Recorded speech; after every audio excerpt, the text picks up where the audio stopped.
అటువంటి కామాక్షి పరదేవత విగ్రహం మాత్రం దేనికి అంటుకుని నిలబడదు. దానికి కింద దేని ఆధారపీఠం లేదు.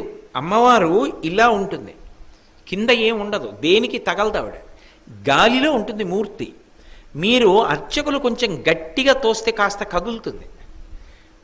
కనపడకుండా ఒక అడ్డుపీఠం ఉంటుంది. అది ఒకప్పుడు ఏమైందంటే ఆలయానికి కుంభాభిషేకం చేస్తున్నప్పుడు ఇప్పుడు ఉన్న కంచికామకోటి పీఠాధిపతులు జయేంద్ర సరస్వతి మహాస్వామి వారు ఆ పలక తీసి చూడండి అన్నారు. ఏమి లేదు, అమ్మవారు ఆధారం లేకుండా ఉంది, ఇలా గాలిలో తేలుతోంది విగ్రహం. ఆయన చూసి ఆశ్చర్యపోయి కొద్దిగా పైకెత్తండి అన్నారు. నాలుగు వైపులా పట్టుకుని కొంచెం ఇలా అన్నారు. ఒక్క అరాంగుళం పైకి లేచింది అంతే. ఇలా లేచింది అంతే, కుంభవృష్టి కురిసేయడం మొదలెట్టింది కాంచీపురం అంతా. అస్సలు ఉత్తర క్షణం మీరు నన్ను నమ్మండి